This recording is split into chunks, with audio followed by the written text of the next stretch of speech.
तमिलनाडु की राजनीति भी थोड़ी सी बाकी हिंदुस्तान की राजनीति से थोड़ी अलग है।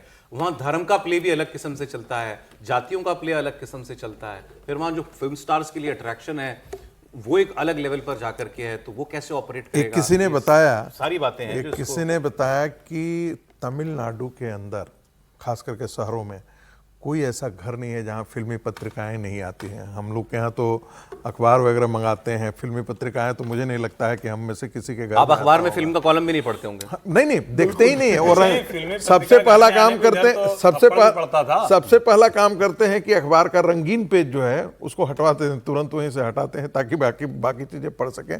और बच्चों को भी मना करते थे कि ये रंगीन पेज पढ़ना बंद करो, बाकी चीजें शुरू करो। लेकिन बट ये तमिलनाडु है, तमिलनाडु में बहुत अलग है। तो मुमकिन है क्या एक्सेस माई इंडिया वाला दे रही है महापोल? देखिए, लग तो नहीं रहा है। लोग कहता है कि 24 से 28% वोट के बारे में सभी बात कर रहे थे कि विजय की पार्टी को 24 से 28% का वोट आया, लेकिन जो एक्सेस माई इंडिया दिखा रहा है वो तो लगता है कि जैसे एकदम एकाएक सारा पासा पलटा हुआ दिखाई दे रहा है।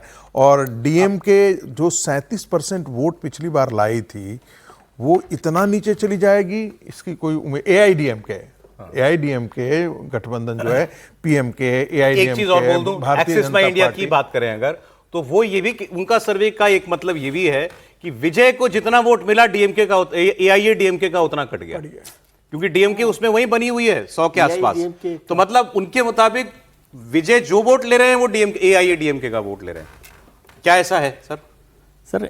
विजय जो है वहाँ पर बहुत पॉपुलर लोगों में से हैं, सुपरस्टार हैं, ऐसा माना जा रहा है।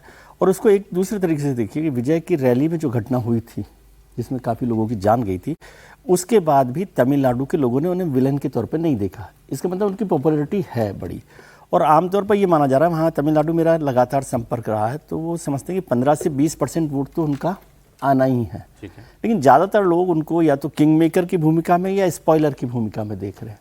एक्सिस माई इंडिया थोड़ा सा एक्सट्रीम पर जा रहा है, मुझे नहीं पता क्योंकि मैं वहाँ तमिलनाडु नहीं गया, लेकिन वो जितनी जगह तक पहुँच रहा है वहाँ तक अभी तक जो तमिलनाडु के लोग हैं वो उस तक नहीं पहुँच रहे, लेकिन महत्वपूर्ण मान रहे हैं। और बहुत सारे लोगों ने कहा, जो मैंने पहले भी चर्चा की थी, कि यदि हंग असेंबली वहाँ पर आई तो वो विजय की वजह से होगी, विजय जोसेफ की वजह से।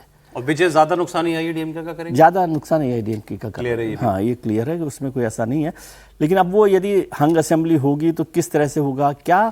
एक मित्र ने आज बहुत बड़ी बात, इंटरेस्टिंग बात, किसके साथ जाएंगे? नहीं, वही मैं कह रहा हूँ, एक इंटरेस्टिंग बात कही कि यदि विजय की ताकत इतनी बढ़ गई, क्योंकि मैं यही सवाल उनसे कर रहा था, तो उन्होंने कहा कि फिर पार्टियां टूटने का इंतजार कीजिए। अरे बड़ी पार्टियां टूटने, बड़ी पार्टियां, फिर विजय कोशिश, अगर विजय को कुछ मिलता है तो फिर वो कोशिश करेंगे कि और लोग आए मेरे साथ, और लोग आए, और मैं कोशिश कोई और लोग करेंगे विजय को, और विजय चीफ मिनिस्टर बने, विजय चीफ मिनिस्टर बने। त्रिपाठी जी? नहीं, चौंकाने वाला है। और अभी भी मुझे लग रहा है कि ठीक है, कई बार उदाहरण होते हैं तो हम मान लेते हैं कि हो सकता है, और होने को तो राजनीति में कुछ भी हो सकता है। लेकिन मुझे नहीं लगता कि, जैसे 2 सर्वे और हैं जो एडीएमके को दिखा रहे हैं कि वो सत्ता में आ सकते हैं, तो वो तो फिर भी कुछ दिखता है। एडीएमके का बड़ा स्ट्रांग कैडर है, एक पक्की वाली राजनीति है, वो निकाल लीजिए। लेकिन एकदम से टीवीके को इतना, और टीवीके की जो पूरी कैंपेन रही है वो पूरे तमिलनाडु में ऐसी नहीं दिखी कि जिससे लगे कि वो मुख्यमंत्री बनने जा रहे हैं। लेकिन यूथ में बहुत पॉपुलर है वो। ये एक पहले चुनाव में ऐसा कमाल नहीं करने वाले टीम के, वोट मिलेगा लेकिन ऐसा नहीं हो सकता। वोट मिलेगा, सीट भी मिलेगी, लेकिन सत्ता के नजदीक पहुंच जाए अभी मुझे लगता नहीं। डीएमके या एआईएडीएमके? फिर इन्हीं दोनों में से कोई है। कौन? नहीं, मुझे लगता है कि डीएमके का स्ट्रांग है, क्योंकि एडीएमके की लीडरशिप नहीं रही है। लेकिन वो हो सकता है इसलिए क्योंकि डीएमके के खिलाफ एंटी, जो जिसको बार बार कहता है ना, सत्ता विरोधी रुख, वो बहुत ज्यादा था। डीएमके मान रहे हैं, आप भी आए डीएमके मान रहे हैं इन जनरल सेंस? मैं डीएमके को मान रहा हूं, लेकिन फिर भी मुझे लग रहा है कि हंग असेंबली हो सकती है विजय की वजह से। सर आपका? मेरे समझ से हंग असेंबली ज्यादा संभव है। नहीं, मतलब और आगे कौन दोनों में से, डीएमके या एआईएडीएमके? मुझे लगता है डीएमके आगे रहेगी। डीएमके आगे रहेगी, तो आम कॉमन रहा है। एक सर्वे आपको समीर जी बताएंगे, वहाँ के लोकल कामाख्या का है वहाँ पर, और उसने भी टीवीके को एक अच्छा दिया कि 67 to 81 सीट्स वहाँ पर विजय की पार्टी जीत सकती है, और 35 से लेकर 31% का वोट मिल सकता है। डीएमके को 78 to 95 सीट का बोला है, और 33 to 35% का वोट, और एआईडीएमके 68 to 84 सीट, और वोट परसेंट में 29 to 33%। एक और सर्वे बता रहे हैं जो टीवीके को अच्छी सीटें दे रहा है, 60-70 सीटें। हाँ, 67 to 81 सीट देना बड़ी बात है टीवीके को देना। तो मुझे लग रहा है कि इस बार बहुत कंफ्यूजन है तमिलनाडु को लेकर। तो मतलब सारे पोस्टर्स में एक यूनानिमिटी है कि विजय जो है वो सीरियस प्लेयर है और वोट और सीट दोनों मिलेगी बिल्कुल उसके अंदर। और सबसे बड़ा फैक्टर होगा वो तय करेंगे सरकार किसकी बनेगी। क्या वहां पर त्रिशंकु आने वाली है, क्या वो इस स्थिति में आते हैं कि उनके बिना किसी की सरकार नहीं बने, या वो इतना ले जाते हैं कि वो खुद सरकार बनाने की स्थिति में आ जाए, या वो थोड़ा कम प्रदर्शन करे और एट लास्ट डीएमके सरकार बना ले। तो डीएमके बहुत स्ट्रांग पोजीशन में नजर आ रही है इसके बाद भी। इसका मतलब सबसे ज्यादा नुकसान जो हो रहा है वो एआईएडीएमके को, इंडिया वैसे तो जिस किसी भी राज्य में बिल्कुल केवल 2 पार्टियां हों या बाइपोलर इलेक्शन होते हो, वहां कोई तीसरा प्लेयर आए, मैं तो मेरी नजर में तो अच्छी डेवलपमेंट है। बिल्कुल कुछ राजनीति में बदलाव होता है, संभावनाएं बनती हैं, विचार भी थोड़े से हिलते हैं। तमिलनाडु के संदर्भ में कह रहे हैं हाँ, बाइपोलर कहाँ है? वहां तो बहुत सी पार्टियां होती, लेकिन सवाल ये कि एक खेमा बन पाएगा या कुछ और हो पाएगा? अभी तो बाइपोलर इन द सेंस भाई पॉलिटिकल फोर्स के तौर पर 2 खेमे एलडीएफ और यूडीएफ जैसा हो गया वहां पर बेसिकली। एलडीएफ यूडीएफ बना हुआ है, तो वहां विजय एक डिस्ट्रप्टर बन के आ रहे हैं। ये ठीक है, अच्छी बात है, सब लोग सोचने को मजबूर होंगे। लेकिन जैसा सर ने कहा वैचारिक अधिष्ठान, तो ये वैचारिक तौर पर बीजेपी से उतने सहज नहीं है।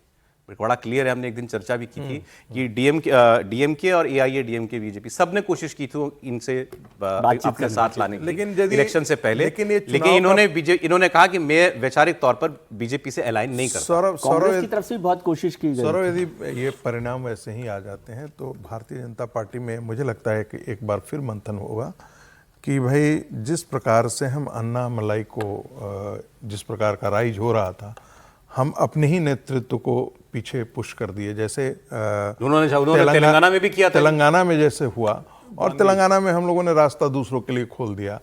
तो हम अपने नेतृत्व को तैयार ही नहीं होने देते हैं, खड़े नहीं होने देते हैं।